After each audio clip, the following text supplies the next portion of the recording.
उमर शरीफ की बात करूँगी। उमर शरीफ के नाम के साथ आके या पीछे कुछ लगाने की ज़रूरत नहीं है, उमर शरीफ नाम ही काफ़ी है। अब वो हमारे दरमियान नहीं है। हुकूमत सिंध ने शहीद मिल्लत अंडरपास को उमर शरीफ के नाम से मंसूब करने का ऐलान किया है।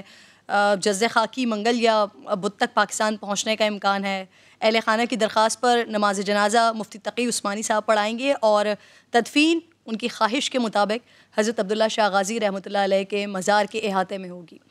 हज़रत अब्दुल्ला शाह गाज़ी के मज़ार के अहाते में अल्लामा शाह अहमद नूरानी समेत कई मारूफ शख्सियात मदफन हैं। मैं ख़ुद वहाँ गई हूँ, आपको दिखाती हूँ कि कौन सी जगह मुतय्यन की गई है उमर शरीफ साहब को दफन करने के लिए। उसके बाद उनकी फ़ैमिली साथ मौजूद होगी, उनसे बात करेंगे।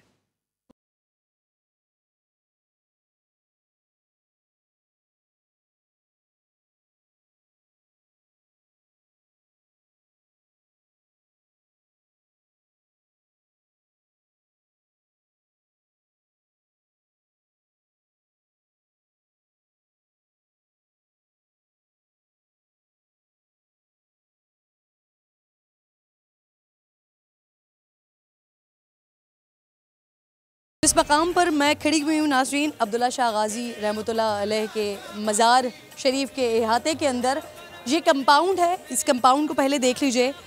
ये कंपाउंड कहलाता है शेख लियाकत कंपाउंड कहलाता है। आमिर लियाकत के वालिद मोहतरम यहाँ पर मदफन हैं। इसके साथ साथ खुर्शीद भाई मरहूम नात खां वो यहाँ पर मदफन है। और अब जो उमर शरीफ के लिए जगह रखी गई है, मरहूम अल्लाह ताला उनको गरीक़ रहमत करे, करवट करवट उन्हें जन्नत नसीब करे।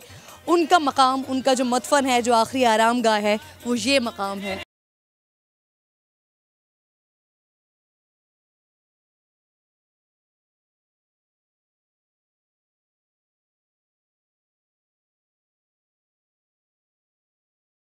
कल दोपहर या कल शाम तक यहाँ पर कब्र तैयार हो जाएगी एंड देन उसके बाद शायद फिर इसको मज़ीद कवर किया जाएगा, क्योंकि ये अहाते के कंपाउंड के बाहर का हिस्सा है। अब्दुल्ला शाह गाज़ी रहमतुल्लाह अलैह के मज़ार में तदफीन की आखिरी ख्वाहिश उमर शरीफ भाई की, उनकी ख्वाहिश के उनका आखिरी मदफन, उनकी आखिरी आरामगाह बाबा साहब के अब्दुल्ला शाह गाज़ी रहमतुल्लाह अलैह के कदमों में हो। तो ये देखिए क्या खूबसूरत आखिरी आरामगाह उमर शरीफ ने पाई है। ये सामने अपनी ख्वाहिश के ऐन मुताबिक, ये सामने ये ऊपर मज़ार का अहाता है जहाँ पर अब्दुल्ला शाह गाज़ी रहमतुल्लाह अलैह की कब्र मुबारक है और वहाँ से ये सीधा उतरते हुए रास्ता आता है और ये बिल्कुल अहाता बिल्कुल नीचे कदमों में यहाँ पर उमर शरीफ के लिए जगह मुख्तस की गई है।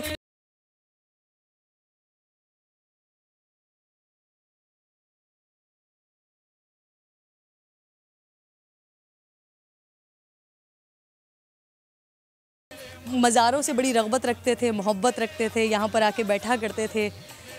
सूफियाना ख़यालात के, सूफ़ी जहन के इंसान थे।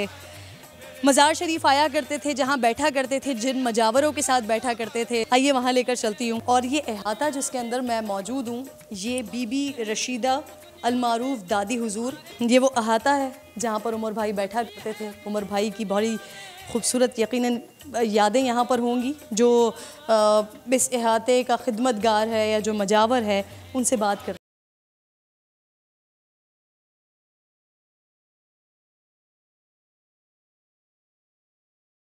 यहाँ पर ऐसी बात करते थे, दादी अम्मा के साथ करती थी जी। करते थे जी। सब खुश हो जाते थे जी, सब खुश हो जाते। सबको खुश करने वाला मज़ार पे यहाँ पर एक अदब, एक तक़द्दुस होता है।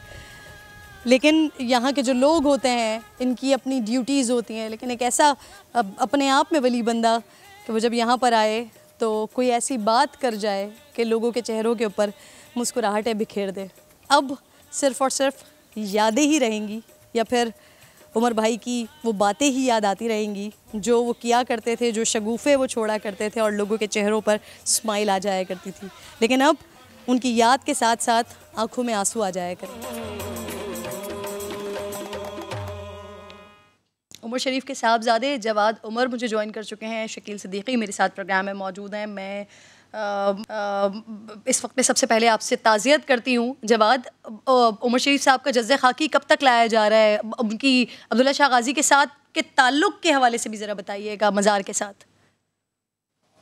जी, मैं अब्बू की तो बहुत गहरी उनसियत और बहुत गहरा ताल्लुक़ तमाम अम्बिया इकराम, तमाम बुज़ुर्गान दीन से था। और अब्दुल्ला शाह गाज़ी बाबा के साथ तो ख़ास था कि अब्बू बहुत वहाँ जाया करते थे और बहुत करते थे वहाँ पे, बहुत खाना तकसीम करते थे, दुआ करते थे और अक्सर मुझे कहा करते थे कि मुझे यहाँ पर ही लेकर आना। और मैं फिर कहता था अब्बू आप ऐसा क्यों? तो कहते हैं कि नहीं, मुझे यहीं पर ही आना है, यहीं लेकर आना तुम्हें, मैं वसीयत कर रहा हूँ, तुम्हें बता रहा हूँ, तुमने सबको बताना है। बहुत पहले से वो ये बात मुझसे करते थे। तो ये जब मैंने रिक्वेस्ट की सिंध गवर्नमेंट से, तो मैं बड़ा मशकूर हूँ उनका कि उन्होंने फ़ौरन इसको एक्सेप्ट किया और इस चीज़ को अरेंजमेंट में हमारा बड़ा साथ दिया। जज़्ज़े खाकी कब तक आ रहा है जवाद? जी, जज़्ज़े खाकी उनका जो है जी वो वेडनेसडे मॉर्निंग को आ रहा है और जो उनका नमाज जनाजा है वो Umar Sharif park, Clifton block 2 near Ziauddin hospital, वहाँ पर होगा 3 बजे दोपहर को। और उसके बाद हम अब्दुल्ला शाह गाज़ी रहमतुल्लाह अलैह के मज़ार पे जाएंगे तदफीन के लिए। जी, मैं जो जगह मुख्तस की गई है वो जगह भी मैंने अभी नाज़रीन को दिखाई है। शकील भाई, बिलाशुबा पाकिस्तान में स्टेज ड्रामों की तारीख़ उमर शरीफ के बगैर अधूरी रहेगी।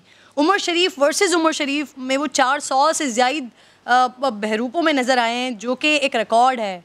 उमर शरीफ के पास ऐसा क्या फ़न था कि कोई दूर दूर तक उनका मुकाबिल ही नज़र नहीं आता। कहा जाता है कि आदल आफ्टर उमर शरीफ का लबो लहजा हुआ करता था। जी, सबको अस्सलाम वालेकुम और आपके सुनने वालों को भी। उमर भाई का मुकाबला उमर भाई से ही था सिर्फ, और किसी से मुकाबला नहीं था। उमर शरीफ साहब जो है ना, वो एक सदी का नाम है। मैं हमेशा एक बात कहता हूँ कि हम लिखा हुआ बोलते हैं, लेकिन उमर भाई जब बोलते थे लोग लिख लेते थे। वो उनके अल्लाह ताला ने खुद उनसे पूछे तो कहते थे मुझे खुद नहीं पता कहाँ से आता है। वो कहते हैं ना कि आमद होती है, हम लोगों को भी होती है, आमद होती है, लेकिन उनको जो आमद होती थी ना, वो 1 सेकंड के अंदर कई लाइनें उनके दिमाग में आ जाती थी। तो वो उनका कोई सानी ही नहीं था। मतलब है कि समझ लें कॉमेडी का बाप ख़त्म हो गया, कॉमेडी का बाप भी ख़त्म हो गया, कॉमेडी का बाप भी ख़त्म हो गया। मतलब शकील भाई, कल मैं एक प्रोग्राम देख रही थी, जब पहली बार उमर शरीफ ड्रामे के साथ मीडिया इंडस्ट्री में कदम रख रहे थे, तो उन्होंने पाकिस्तान के लिए बात की थी। और जहाँ वो जाते थे, जब वो बात करते थे, वो सिर्फ पाकिस्तान के लिए बात करते थे, पाकिस्तान के लिए सोचते थे। उमर शरीफ एक सच्चे मुहिब्बे वतन थे। बिल्कुल, वो पाकिस्तान उनके अंदर कूट कूट के भरा हुआ था। वो एक मुकम्मल पाकिस्तान थे उमर शरीफ साहब। उन्होंने हमेशा पाकिस्तान को रिप्रेजेंट किया। जहाँ गए पाकिस्तान की बात की, पाकिस्तानियत की बात की।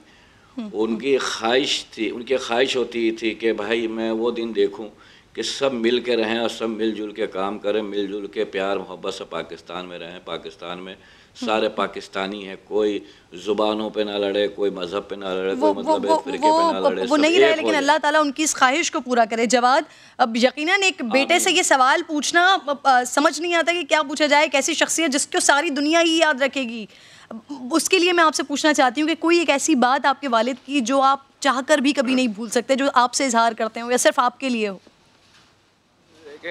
बड़ा वो मुझसे, तो मैं तो इश्क करता हूँ अपने वालिद साहब से, वालिदैन से, और लोग प्यार करते हैं। मैं तो उनका बेटा भी हूँ, उनका फ़ैन भी हूँ सबसे बड़ा। मैंने अब्बू के साथ ट्रैवल किया है, पूरी दुनिया ट्रैवल की है, हर जगह पे गया हूँ। उनको बहुत उन्होंने मुझे सिखाया है ज़िंदगी में। सबसे पहले तो मैंने उनसे लोगों की मदद करना सीखी है कि लोगों की मदद कितनी करनी चाहिए। उन्होंने इतनी NGOs के लिए काम किया है, इतने लोगों के लिए काम किया है। जो वो हॉस्पिटल बना रहे थे, उनका ख्वाब था कि वो हॉस्पिटल कंप्लीट, और इंशाल्लाह वो मैं करूँगा कंप्लीट इंशाल्लाह। उनकी ये ख्वाहिश थी कि उनका हॉस्पिटल जो वो बना रहे हैं, लोगों को सर्विसेज प्रोवाइड करें, लोगों के चेहरों पे मुस्कुराहट है। तो वो बिखेरते ही थे, लेकिन लोगों की वो मदद भी बहुत करते थे, हर तरह से लोगों के काम आते थे। उन्होंने हमें जब भी घर में बैठे होते थे, कभी कोई फिल्मों पे बात नहीं होती थी, हमारे घर में हमेशा ज़िक्र इलाही ही हुआ है, ज़िक्र ही हुआ है, खुदा का ज़िक्र हुआ है, अम्बियाज़ का ज़िक्र हुआ है। मुझे हिफ्ज़ है उनकी गुफ्तगू मेरे अंदर फीड हुई हुई है। जो उन्होंने उनको याद था, वो आशिक थे वो इस्लामिक हिस्ट्री के। बहुत शुक्रिया।